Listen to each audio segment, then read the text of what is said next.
I only have an hour to talk about this. I was just telling Teresa in the back, I got kind of thrown into this topic because Gifford Grobine needed somebody to teach a D-Min course a couple of years ago on ministering in a digital culture. And I actually think that kind of the intent of the course design originally was to think about like how to make the best use of PowerPoint for evangelism and how to use the internet. And, I think that's what they kind of were wanting. Of course, I went the opposite direction.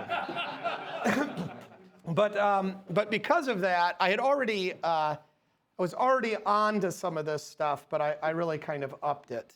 And basically and I'm just giving you a bibliography here, and hopefully I can at least pique your interest if you're not already interested in this. But the thesis is you have to stop using, especially digital media, mindlessly. You cannot use it as much as you have been using it. You need to be more specific and deliberate and disciplined in how you use it, and you need to know what you're doing. And all of us are using it way too much, is really the problem. So, how many of you have seen the movie The Social Dilemma, right? So, that movie is accurate, right? So, but it's not just Facebook and the like, but all of these devices are built upon the idea, they're all creating revenue, right? And they just want to keep you clicking, right? You're being manipulated, not just by Facebook, but by every time you basically look at a screen, there is this going on. There's been just loads of research about what it does to us, what screens in particular do to us, right? So I want to back it up just a little bit and talk about technology in general, because the part of the problem we have when we talk about technology is we don't know what we're talking about, and we've been kind of sold a bill of goods in terms of the idea that technology is just sort of an innocuous, neutral thing that can be used for good or can be used for evil, and that's all there is to it. But that's never the case, right? So what technology is, even if we're talking about the wheel, right? What technology is always a way of manipulating the world to make things easier, right? So what happens is, even if you're using a hammer, there's been lots of neurological research. When you use a hammer, it extends your powers, right? It creates leverage, you can reach further, and you can do things with this hammer. And what happens in your brain, according to the neurologists, is your brain stops feeling your hand. Your hand goes numb, and you feel the hammer. The tool becomes an extension of you, and it replaces your actual parts of your body in your brain. So that if somebody touches the hammer, the part of your brain that would light, if you're holding it, the part of your brain that lights up is the part that would happen if they touched your hand, right? And so what happens is you've extended your powers, but you've made part of yourself numb, right? And so this isn't all terrible necessarily, but it's kind of a reality. If you're digging in the dirt with a stick, you don't feel your hand or your finger, you feel the stick scratching the dirt, right? But your hand's numb. Well, okay, so what does that matter? It doesn't matter if we're talking about legitimate tools usually, though it does rewire your brain. It does change you. The tool will become wired into your brain in a way, and it will change the way you think, the way you perceive the world. If it's a legitimate tool, like a stick or a hammer, it's not horribly detrimental, but it does have consequences. But when you start using tools to, instead of expanding, leverage like a hammer, but instead I've got a tool that's going to increase my memory, like a computer, guess what goes numb? Your memory. The reason you don't remember stuff is because you don't have to. You have a device that does it for you.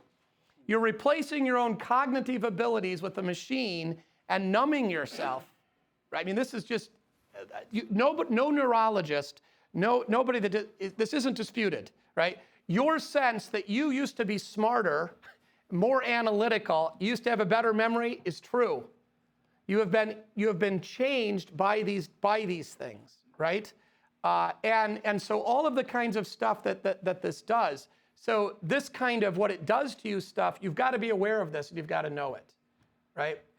And there's going to be consequences of whatever is sort of taken on. Screens are particular, and computers are particularly difficult or destructive of cognitive abilities. So that's kind of just the reality of it. And I mean, there's large swaths of our population that's just in denial about this, right? How could screens possibly be bad? So one of the most important books on this list, I think, even though I didn't put it at the top of the list for importance, is probably The Shallows by Nicholas Carr. How many of you have read that? Has anybody read this? Yeah, I mean, it's just unbelievable how bad it is. So he is a computer scientist. I can't remember if he teaches at MIT. I don't know, somewhere out there like that. And Boston College, maybe. Anyway, he noticed that he thought he was getting dumber. And he just came to kind of recognize, and so he started looking into this heavily. So one of the things, there's all sorts of stuff in this about what's happening to our brains and our abilities because of these things, and what might we do about it. One of the studies that he gives in there that has like kind of direct impact on us was this great study where they have, let's talk about effectiveness of education, right? What makes a good teacher, what makes a good lecturer? And how many of you have heard about learning styles and consider yourselves to be, say, a visual learner or a hands-on learner, right? Turns out that's actually fake. So here's here's the truth. Learning is hard, and we don't like doing it. We like to be entertained and amused. So if you ask the students, who's a good teacher, he's a good lecturer, it's the one who's entertaining and amuses the children, not the one that actually gets results. So here was the study, and this has been repeated. They had basically like a TED-level type talk on the African country of Mali. So, you know, graphics, music, you know, great presentation in terms of how it was done. And they tell these people about Mali, the country. And then for the control group, they have the exact same text, but it's just like they're reading it off a computer screen, but it's just printed, you know, like a typed piece of paper. And they just read it and then scroll to the next place. They read the whole thing. So they come out of this, you know, the two groups, and they say, was that a good presentation or a bad presentation? Well, the ones that had the TED level talk, that was great. That was a really good teacher. He really knew his stuff. That was great. What do you think of Mali, the country itself? Boring, really dumb country. Don't care about it at all. What do you remember? Nothing. Then you ask the people that just read it off the screen. Was that a good presentation? No. That was not a good presentation. Would you like to sit through that again? No, that was boring. What about Mali? That's actually a really interesting country. What do you remember? 5 things. Boom, boom, boom, right? So if you're actually measuring, if the goal of the presentation is to impart information, the most effective way to do it is often, in fact, what feels or seems the most boring. Why? Because it turns out that to learn things requires effort. To learn requires effort, and it's hard. It's not fun. Being bored is healthy and good and part of the process. And we've got a whole education philosophy that is based upon amusing children, entertaining them. And we got, you know, like Rate My Professor, right? All that stuff is actually wicked and counterproductive. I'm telling you this because, so the other thing that goes along with this has been, so I told Freeze this, he didn't believe me. So it turns out that if you want to get information across in Bible class, you need to do it in a boring way. PowerPoint, we all hate PowerPoint when we're sitting there. Why? Because it doesn't work. So the evidence is PowerPoint is detrimental to actually retaining information. So I told Freeze this. I told him this, and he's like, well, that can't be. I mean, if you use it the right way, if you all this kind of stuff. And so he starts doing, he's going to prove me wrong. He does his own, looking into this. Research is too big of a word for doing a few Google searches, but that's what he did, right? And he comes back the next day, he's like, oh my gosh, I can't believe it. All of the evidence, all of the research is PowerPoint does not make good presentations, right? One thing you ought to be doing in Bible class, stop using PowerPoint. I think this definitely impacts. Should you have screens in church? No, right? We got all kinds of reasons we shouldn't have it just on the basis of kind of reverence, but also, why do they tell us they want screens in church? Because it will help people remember better and they'll get more meaning out of it. No, they won't. What they will get is something to look at so that they don't have to engage their actual brains and do any work during worship, and they can be as lazy as possible, and it can be just like everywhere else in their lives. Bad idea, right? So we've got to we just ought to just need to say this, right? And then so that's just kind of the overarching thing, right? Now we haven't even got to what's actually wicked.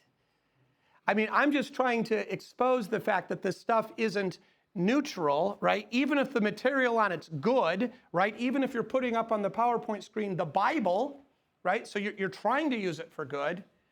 You're not engaging in the most effective means of communication or teaching. You're not, and you're also kind of just cheapening the whole thing, right? So even though maybe some good could come of it, right? So there's just kind of this reality behind there. So that's the sort of just kind of first thing to know, that technology always has consequences and we always change. So somebody always brings up, right? What about the printing press? That's technology. Didn't the Reformation spread through that? Yeah. Did that change human brains? Yes. Was it all positive? No. Right? I think it's, so yeah, there's a change. So guess what? How many of you can recite the Odyssey from memory?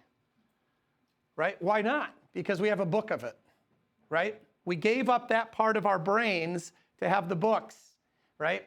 And it changes the way we interact with the text when we read it off a page rather than we sit around a fire and listen to someone recite it. We did lose something there. I think we also gained something though, and here's the argument I would make, that actually, right, the written word is always God's intent, right? Job is written, Moses writes. I don't believe there's ever a time when actually the Bible's not written. The Hebrews taught their children, girls and boys, to read, not just the elites, not just the boys, right? So the Word of God actually was meant to be read. Now, I've heard people say, right, well, the internet's so great because we can spread the gospel better, and this is like the best thing, and this is just the same as the Roman road system. That's technology. Well, I just happen to think that God actually became a man deliberately at the right time, and he didn't just come down any old day he felt like it. So I think actually what we see at the time, right? At the time of the incarnation is actually the best and the perfect time to spread the gospel to the whole world. And if he thought that the internet was a better way to communicate the gospel, he would have waited until Al Gore invented it, right? So so the way that the gospel comes to us and that God delivers this to us through Moses, through the written word, and then, through Alexander and the Greek world and the Roman system and the diaspora, this is actually the way that God intends evangelism to work, by people talking to one another, writing letters, and reading the written word. Not by telegraph, not by television, not by internet. Can that stuff sort of be used? Okay. And I'm not a Luddite, but we ought to recognize the intentionality of God giving this to us and the superiority of this, right? And then the cost of things when they change. So I think we do see that the printing press changes human brains, the way we interact with the world, and so forth. But I think the argument can be made that this is God's intended way for us to work. What happens with the printed word is human beings become much more analytical and rational, because when it's a spoken word only, the only way you can engage with Homer is by listening to someone recite it and memorizing it in a group of people, you're always doing it with a group of people. And the written word allows you to step back and engage the word alone, kind of directly, right? And so it brings a kind of objectivity and distance to it that's actually good. And I mean, the basis of Western civilization in some ways. And I think that's always not the exclusive intent of God, but I think that's actually always God's intent with having the written word, right? I mean, Jesus says it is written, not it is said, right? The word's meant to be written, and because there's but not digitized necessarily. All right, so that's the first sort of overall thing, huh? It's lasting. It's unchangeable. Right. It's written. Right. Oh, that my words were written, that they were engraved in stone. Yeah. So exactly. All right. So now that's sort of part A, which I'm blowing over fast, but I'm more interested today. I want to talk to you about your own personal lives and how this stuff is a danger to you. And that's in this list. There's a number of books here, but especially for the pastors, if you haven't read what's his name? T. David Gordon, Why Johnny Can't Preach. How many of you have read that? It's really, it's 20 years or 15 years old now. It's well worth your time. It's very accessible. It's short. His argument in that, he's a professor at Grove City College, and he's a Calvinist of some sort. And he's basically like, the preaching is not very good. They think it's good. They're really proud of it. How many of you have heard that the Missouri Synod excels at preaching? Oh, good. I'm glad you haven't heard it, because it's not true. Nobody outside of the Missouri Synod has any awareness of Missouri Synod preaching. I mean, they're not, like sometimes you hear this, like within our circles, they're like, well, we tell ourselves we're really good at this, right? We have really great, our seminaries are the best in the world. Well, we think that because we like their doctrine. They're not academically impressive to anybody outside of the Missouri Synod. I mean, that's just the truth. They don't care about us. So, and we have a way of kind of patting ourselves on the back and thinking we're exemplary. What we are is we're Lutheran, God be praised. That's what we are. But let's not fool ourselves and kind of try to rest on laurels that we never even had. So the preaching in the Missouri Synod is not exemplary, right? The Wisconsin Synod does not go, well, the Missouri Synod, they really preach law and gospel. They don't. They're not impressed at all, right? And if they're not, nobody else even knows we exist. So T. Gordon David discovers he has the same problem in the Reformed churches. They're completely satisfied with their own preaching, and he's a professor, so he has to sit in the pew, and he's dissatisfied, right? And so he starts to kind of do this investigation. And the thesis of the book is the reason Johnny can't preach is because Johnny can't read. And the reason Johnny can't read is because of television. And since he can't read, he can't write. So he gets up in the pulpit and he just gasses off in sort of cliches, generic religious speech. He doesn't actually make an argument. He doesn't have a thesis. He doesn't really do exegesis or apply the text or open up the text to the people and the like. And the people just put up with it. It really is amazing what the people put up with, right? Because they're nice and they're Christians.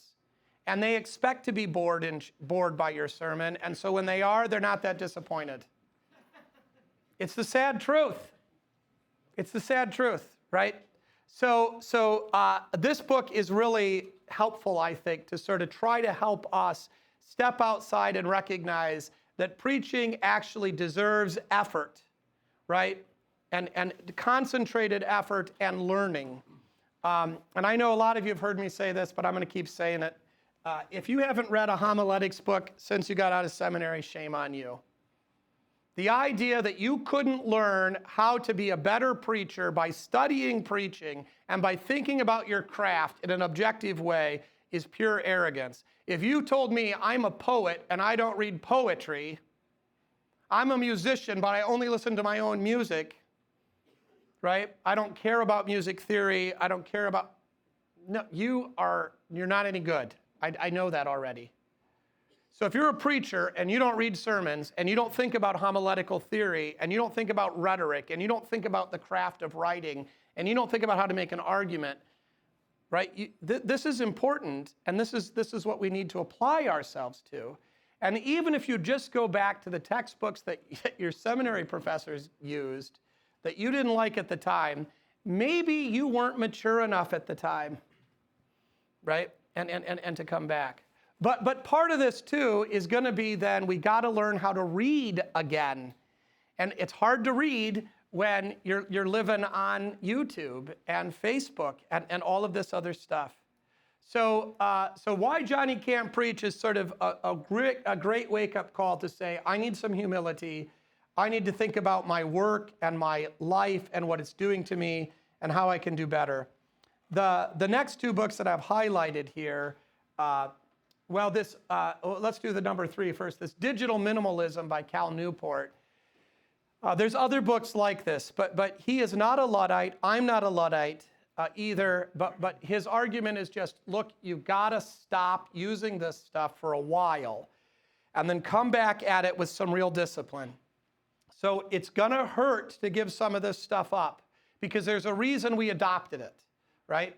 There's a reason that we enjoy Facebook, right? We get to see the pictures of the grandkids, or we get to find out what our sister's doing, or whatever it might be.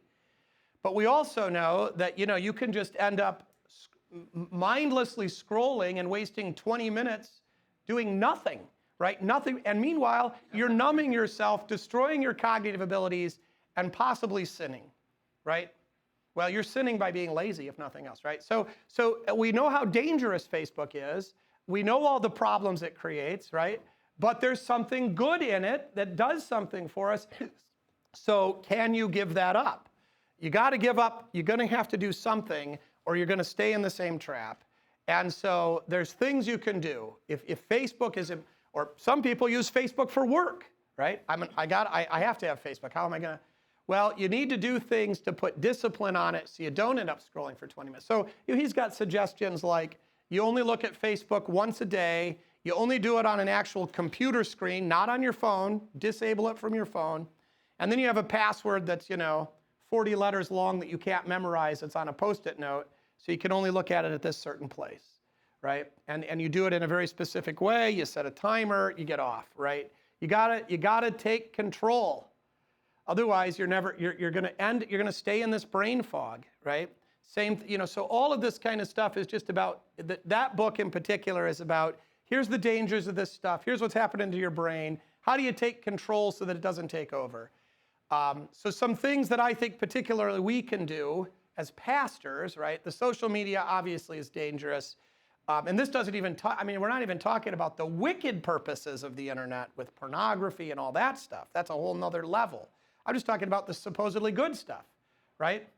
You know what? I know this just sounds so ridiculous, but why don't you just prepare your sermons from a Bible? A book and a pad of paper and a pencil.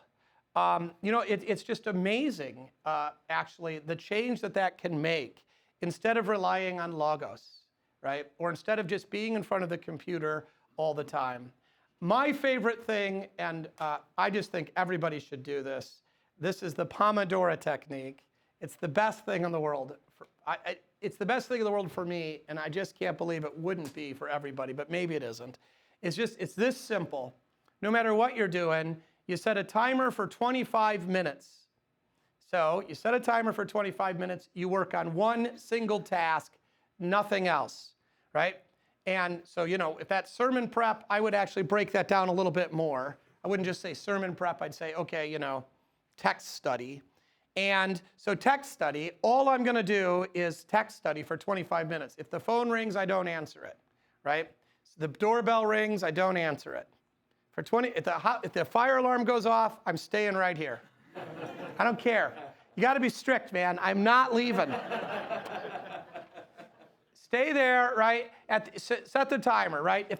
When the timer goes off, if you have the freedom now. Timer's off. I can stand up. I can stretch. Go get a cup of coffee. If I need to. You probably don't need to check your email, but if I need to return a phone call, check voicemail, find out what's going on. Look, nobody needs you in 25 minutes. They can wait, right? Here's the advantage besides being a unitasker, right? That's another thing. So the learning styles is fake. I told you that. There's been all kinds of research on that. It's still being taught in some places in educational, philosophy, whatever they call that, teacher colleges and teacher seminars and so forth. But the psychology and the neuroscience is just, it's not real. Yeah, people like it because it's easier.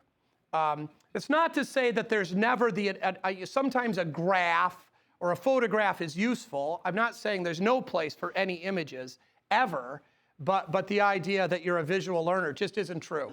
Because it turns out that you think with what? In images? No, you think with words, right?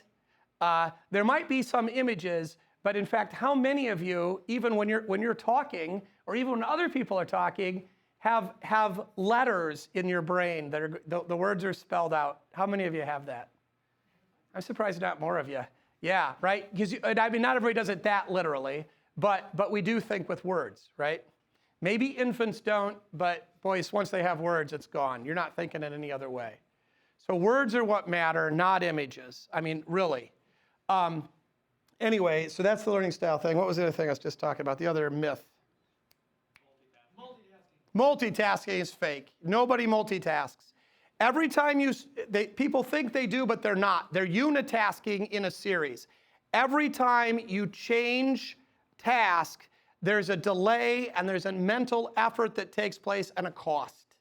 And it wears you down. You lose willpower that way and you lose focus. You have to refocus every time. I mean, you can look this up. It's well documented. This isn't like COVID. There's no disputes about this. I mean, this is like, seriously, it's like this is like asking, how many fluid ounces in a cup. This isn't a matter of interpretation. When you switch tasks, you have to refocus, and there's a cost, and then you have to switch back. That's why texting and driving is dangerous, right? And so forth. So the Pomodoro prevents that. That's very useful for focus. We don't focus anymore because of these screens. We can't concentrate. We can't read deeply, right? Because while we're reading this, just having the ability to have an email on your computer, even when you're not looking at it, the back of your mind is there looking for the dopamine buzz, and so it's distracting you. And so you don't focus. You're trying to read, but you're thinking about this other stuff. So you unitask, 25 minutes, have a notepad next to you. If you think, I need to look this word up, right? So you're trying to do a text study, you're reading along, I wonder what the word Sabbath means.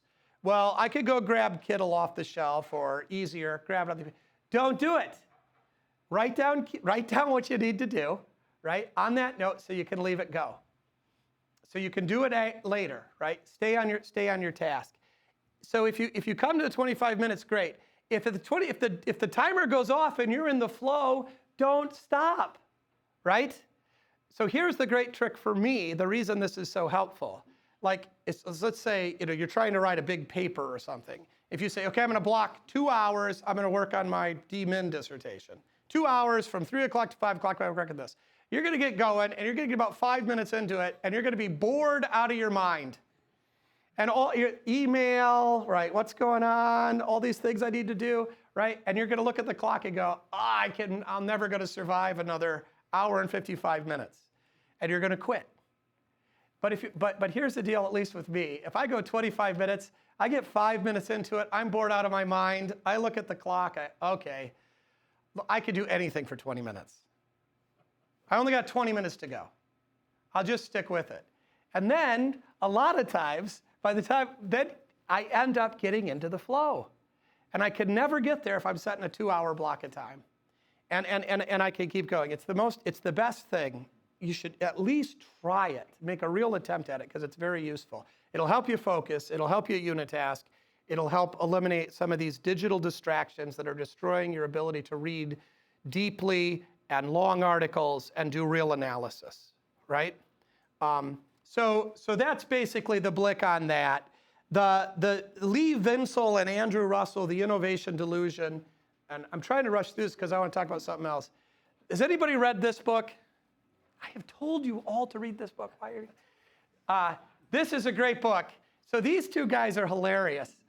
They're very much like us. They're like Gottesdienst. They're like non-Christian Gottesdiensters. They're two university professors. I can't remember where they teach. One of them's computer science. I don't remember what the other one is. And these guys, about 10 years ago, they're just like, rank and file university professors. And they're going to, they're like us, they're going to conferences, and the university presidents are hiring consultants from Silicon Valley, and they're just talking nonstop about innovation, and they're building innovation centers and new majors, and the university's expanding. And these guys are like, this is so stupid. They're so sick of this. And so they were just like mad because it was this inflated kind of ridiculous thing. Exactly the kind of stuff we've heard in the church, right? Exactly. This kind of enamored with technology for technology's sake and innovation and all this stuff.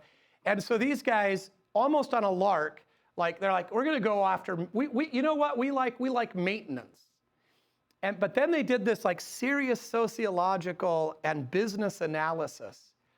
And so the first thing they kind of come across is the crap that is peddled to us as innovation is not innovation. That really, in terms of changing the world, there's been like 3 innovations in the last 400 years. Electricity. I mean, electricity to ever. So what happens if the electricity goes out? People are actually afraid they're going to die, right? You can't live in, right? Air conditioning goes out, people on oxygen. I mean, it's actually a threat, right? You got to have generators. Electricity it was a real innovation that changed the world and actually, right? So that was a big deal, right? The iPhone, what if the iPhone quits? Nothing happens, right? The iPhone wasn't really an innovation. It was the same thing we already had, the telegraph. It was the ability to communicate over a distance. The telegraph was a big deal. The telegraph, the telephone, television, the iPhone are basically the same thing in terms of what they enable us to do. But the iPhone itself is just a little modification of the ability to communicate over distance. That's a big deal, but the iPhone's not a new thing. Does that make sense? Then the third thing was, I might have forgot one, but the third thing was the automobile. Was that what you said? The automobile. The ability to travel big distances, right, very conveniently, and that makes a difference. But most of the stuff that's being peddled to us as innovation is not innovation. It's just a little tweaking of something that we already had. Real changes, this isn't it. Oh, we got new smileys on the iPhone. It's innovative. It's new. You got to have it, right? And it's all about manipulation of the consumer to make you spend and consume. And these two guys are they're liberal college professors. They're mad that we're filling landfills with Apple phones. And they're mad that you can't fix your toaster.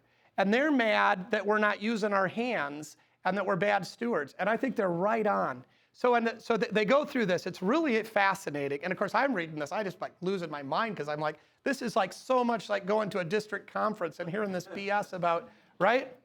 It is. It's really interesting. So the other thing they discover is the Silicon Valley companies are, for the most part, not profitable. They're pyramid schemes. There's a few that have made lots of money, but that's the sort of unicorn thing. The companies that really have made money are the companies that are the most boring and that do maintenance. And the cost of deferred maintenance, they estimate, is just astronomical.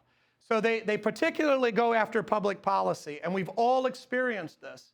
The city of Fort Wayne gets promised federal dollars, big money to build a highway. Well, if we don't do it, we won't get that money. So they build the highway. No budget for maintaining the highway. No consideration of what this does to the community. We got to get the money, right? And then they don't maintain it. The Allen County Public Library here, over a decade, they ruined the library. We used to have the best library I'd ever been a part of. I love libraries. I don't anymore because I don't love libraries anymore because they're not about books anymore, and that makes me mad. But anyway, the Allen County Library used to be about books. It used to be so great. Then they had this massive expansion. They said, we got 12 branches. You know what? Let's renovate every one of them at the exact same time. Let's up the millage to the maximum amount, right? and let's do this. And they did it, and they're all beautiful, and they're not about books. They're about all kinds of other stuff. And then immediately, less than 6 months after they finally opened the downtown branch, they cut a bunch of services because guess what they had forgot to budget? The building's 3 times as big, and they couldn't keep it clean. I'm not kidding. And they didn't have a budget for the increased electricity cost. So they cut services. We had a better services before because they forgot about maintenance. This happens all the time, right? There's no thought to it. I mean, our congregations are really in danger of this deferred maintenance problem, right? If you don't maintain the building, there is often the case that it's going to cost more later, right? And it's going to create these problems. Relationships also have this problem, right? So, again, like we're getting ripped on by the district officials for maintenance ministry. That's what a shepherd does for the sheep, right? He doesn't go out all the time trying to find new sheep. He has to take care of the sheep that are in his, that's maintenance. This isn't some sort of, it shouldn't be some sort of derogatory understanding that we actually care about this. We have the Lutheran Foundation here in the city, because they sold the hospital. That's a whole other moral dilemma for me. They sold the hospital, right? So it can make a lot of money. We have Fort Wayne has the two of the worst hospitals in the country for overcharging people. It's really bad. But so anyway, so we got this foundation. You know what they want to? I try to tell them, hey, we need help with the building. We got this big old historic building. We don't do bricks and mortar. We like innovation, right? If we want to buy new computers, you want a new sound system, you want cameras, they want to fund that. You want to bring in a guest speaker to put on a program, that's what they want to fund. They are completely in this innovation thing. It's just through and through, right? People like the innovation stuff because it's sexy, it's interesting. Maintenance is boring. This is really a good book, a very useful book. It's not written for a Christian perspective, but all of that is sort of related, right? I know that was a lot of mean stuff, hurt your feelings, but it's stuff we got to get at. But listen, the other thing that has been, this other guy, Andy Crouch, I gave you one book by him, The Life We're Looking For, which just came out this year. You're talking about being set apart, and he's very interested. He suggests you take a Sabbath from devices, 1 hour a day, 1 day a week, 1 week a year, no screens. The hour a day is easy. Do it at dinner time. Don't let your children bring their phones. Don't look at the phones during dinner, right? But it doesn't take a whole hour to eat dinner, so have devotions, right? Talk to one another. He's got a bunch of really great stuff, I think. I like his stuff. He's flaky as they come. He's a Christian. Is it 1 hour? 1 hour consecutive, yeah. And then basically Sunday afternoon, don't use devices. And then 1 week of the year. I haven't tried this yet, but I like this idea. He also makes, this whole idea of Sabbath and being set apart from the world, I think he's right. These devices are connecting us to the world in a way that's not healthy. I'm not saying there's no use for them, but let's be careful how we use them. Let's recognize them for what they are so that we use them instead of them using us, right? Bezos and who's the Facebook guy? Zuck wants to use you, right? That's the whole point. So if it's you're the product, so let's distance. He also makes a really interesting distinction between rest, Sabbath rest, and leisure. Which I think is interesting. So he says leisure he's against leisure, not completely, but he doesn't want you to mistake it for rest. Leisure is you go to a restaurant. You go to a restaurant and somebody else works for you, right? You're sort of using other people. It's not inappropriate in all cases, but when he's looking at this biblically, right, the Sabbath, right, nobody's supposed to be working. So if you're really resting, he says you need to be engaged with other people. The other thing he talks a lot about, which has a lot of resonance with me, is that strength always comes from resistance, right? You don't get stronger by doing the easy thing. Technology makes everything easier. That's the problem. And that's why we love it. That's why we're addicted to it. It's particularly, screens in particular are really devastating to children. Our Lutheran schools should not have screens in them. Our Lutheran schools should not have screens in them. They should not have iPads. They should not have computer screens. Crouch says you at least shouldn't let a child look at a screen before he's 10. I think he's totally right. And of course, that includes television. This is hard, I know. This is going to require sacrifice and discipline, but I think he's really onto something. The problem with the screens, why is it that we give a toddler a tablet? When do you give the toddler the tablet the first time? In the car because he's crying. Why is he crying? Because he's bored. What does the screen do? Prevents the resistance. Now he's not bored. And guess what? He wanted you to pay attention to him. And you didn't want to. What infants crave more than anything else is for you to look at them. And you're looking at your phone. This is destructive, right? And then they also, guess what? They think of that phone. That phone must be great. That's what you look at all the time. And then you give it to them, and they don't have resistance, and they never learn how to be bored, and they never learn to make up games, and they never learn how to really read, and so they can't do analysis, and on it goes. It's horrible. So we really got to come at this. All right, I was trying to rush through that because I wanted to, but we don't. So I was going to also try to talk to you quick, also about sabbaticals funded by the Lilly Foundation. But I don't want to completely, hopefully that's mean enough. You're mad at me. There's a lot of good material out there. We got to get serious. And we need to preach about this, right? Our people need to have godly wisdom about how they interact with the world and how they interact with technology. We cannot let this go on. All right, I want to tell you about Eli Lilly Pastoral Renewal grants because we are missing the boat on this. So many of you know, maybe all of you. So I had one of these grants 12, 14 years ago, and we got another one. I say, technically, they're grants to the congregation. So here's the deal. Eli Lilly was this founding pharmaceutical guy, sold the company, they still make drugs. They have a foundation that supports a lot of religious kind of stuff. They will give to a congregation $50,000 that's to be used for, yes? Also nationwide. Yeah, it's the same program. So it's a slightly different application, but it's the exact same standards. So they'll give your congregation $50,000.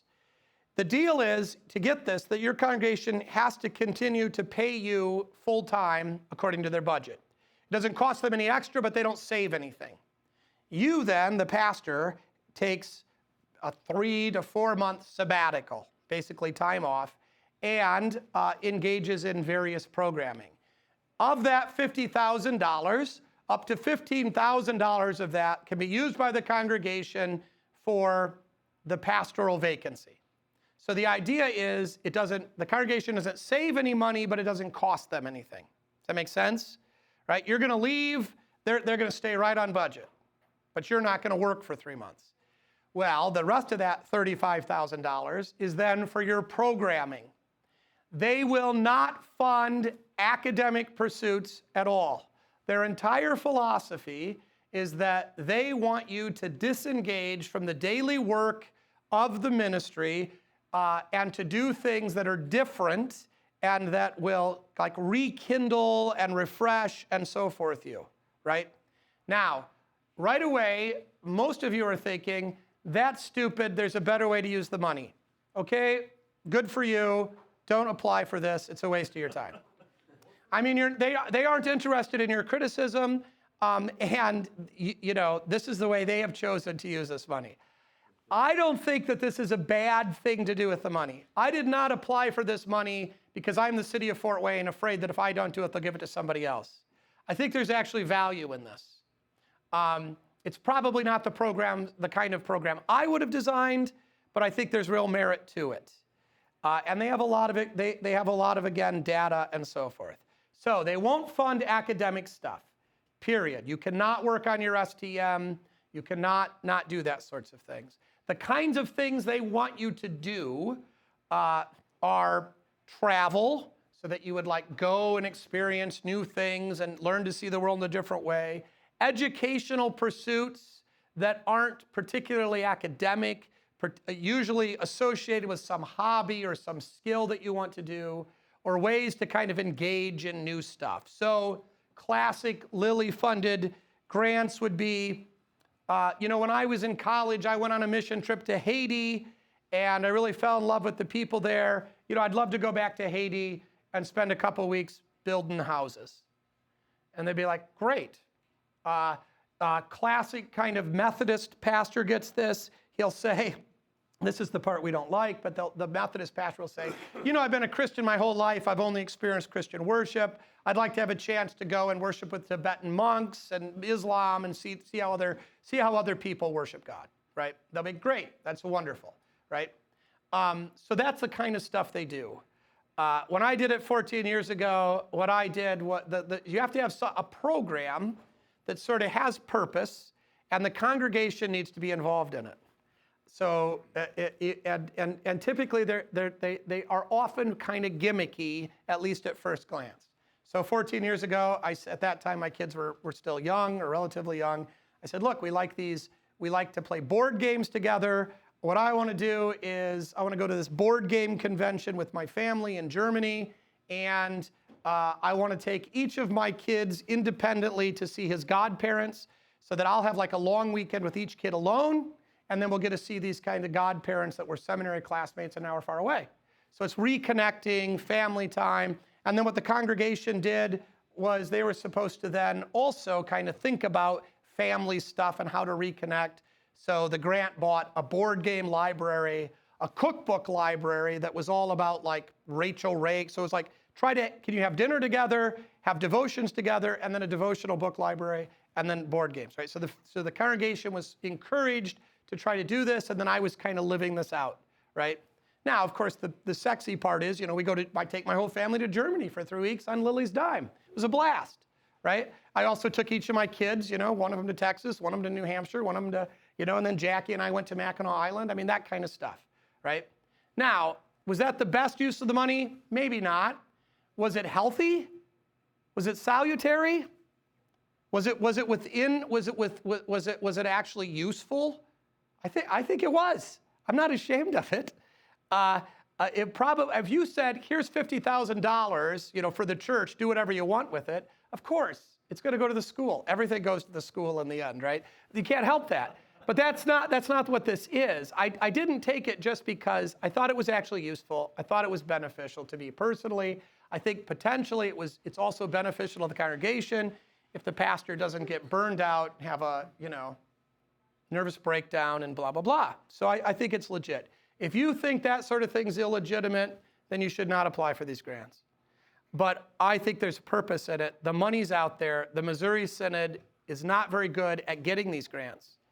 We don't do as well as a lot of these other denominations. The one I'm doing this year is similarly kind of gimmicky in that I really like darts. And this is the way it sort of came about. And this is kind of a conflated story, but it's sort of like this. Form a committee, right, in your congregation. Your congregation has to love you. If you're fighting with your congregation, you cannot do this. If you're on the edge of a mental breakdown, you can't do this. This is not the time. This isn't what these things are for. So get together. What do you want to do? The question on the grant is, what makes your heart sing? It's flaky, I know, but that's what it is. So what makes your heart sing? And that's they want you to go out. They want you to go out and have fun. They want it to be purposeful, meaningful, deliberate, but they actually want you to enjoy yourself because they want you to have this kind of benefit. It doesn't cost the congregation anything. If your congregation loves you, they're going to be on board because they're going to be like, this will be cool for you. Maybe I'm a little jealous, but it's not hurting me. So you form a committee. I form a committee. What do you want to do, Petersen? I'm like, I really just wish I could just I wish I had more time to play darts, to practice. Because, you know, I love darts. I'm darts obsessed. It's true. And then we're talking about, okay, great. You know, what if you went on sabbatical and you played darts? Well, how about you get coaching? You get a dart coach. Go to England, the home of darts, see a youth academy, see a professional match. Yeah, this all would be fun. And then, okay, so we're talking about it, and then it's like, well, what's the problem? Well, you know, really, I said, you know, it's not just practice. The problem is, like, I'm great on the practice board. Then I get into a real game or God forbid, a tournament, and I lose my mind, right? It's like free throws. I can't hit anything. You know what I really need is a sports psychologist. Oh, now we got the hook. Because so this is like personal and individual to me and my own quirks and personality and history, but you know, this performance anxiety thing is a far deeper reality and applies to all sorts of other stuff. So that's basically that's kind of the program, right? Well, took a while to get Freeze on board. It always does, kind of slow learner, but anyway, even Freeze is on board. I've already started these sessions with this psychologist, and I'm like feeding Freeze stuff, and it's actually really helpful and useful. There's a lot, how to deal with anxiety, how to recognize it, all this. It has spiritual implications. It's not bad. So if that just sounds to you like a total scam, okay. I don't think it is. I think it's legitimate. I think it has a purpose. I think you should try it. So I have been collecting. So there's, if you're interested in this, I can send you, I think I've got 5 successful applications of the last. The Lilly Foundation does not give these things out. They got the application. Oh, it takes time. This is not, the application process is not the easiest thing you've ever done. It's not that hard, but it takes time.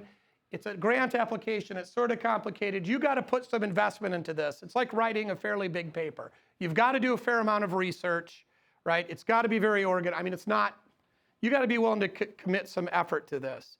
The research, however, again, as you probably have heard, you know, that planning a vacation is actually more rewarding than the actual vacation. Have you guys heard this? There's a certain there's a sense in this that it's actually good for you cognitively again. So anyway, you can get these grants if you're willing. Yes, sir. Wasn't there something about a commitment that you have to stay with the church afterwards? Yeah, you do promise. They don't make you sign a contract, so it's not legally binding, and they're sort of flexible. But the expectation is that you say, I'm going to stay here for at least 1 year after I come back. So there is that. But anyway, it's worth pursuing and looking into. You could also look at it like, how many of you could afford to take your families to Europe for a 3-week vacation and expect to ever be able to afford to do that? So you know what? You know, the Gottesdienst crowd, you know what we can do? We can write papers. So maybe you could write a paper, and that will enable you to take your wife to Germany for 3 years. Take the skills you've got, you know. I think it's worthwhile, and if you're interested, I'd be happy to talk to you and share this with you, because I'd like to see our guys get these. Yeah. Is there a time frame? It's complicated to figure out vacancy sort of stuff. How far in advance? So you apply for the grant today. How far in advance are you planning? Oh yeah. So the applications, there's only one cycle a year. So I think it's October. I'm not sure what, but no, it isn't. I remember. It's like the beginning of April is the due date. The decision is announced like by the 1st of October. So you're going to find out by the 1st of October, and then typically you're going to go the following summer. So you're going to need probably a good solid year to plan this out and to write the application if you haven't done it before. Because you really got to take your time and go through this. And then, you know, you're going to submit it in April, and it'll be a whole nother year before you actually go. And, you know, there's all sorts of other things that are kind of involved in that. Yeah, but it's kind of a slow process in that way too. So, but you know, it's $50,000. I mean, that's worth some effort. in my mind. So, all right. Well, if you all think even less of me than you did before, you can go commiserate with Janet Fries.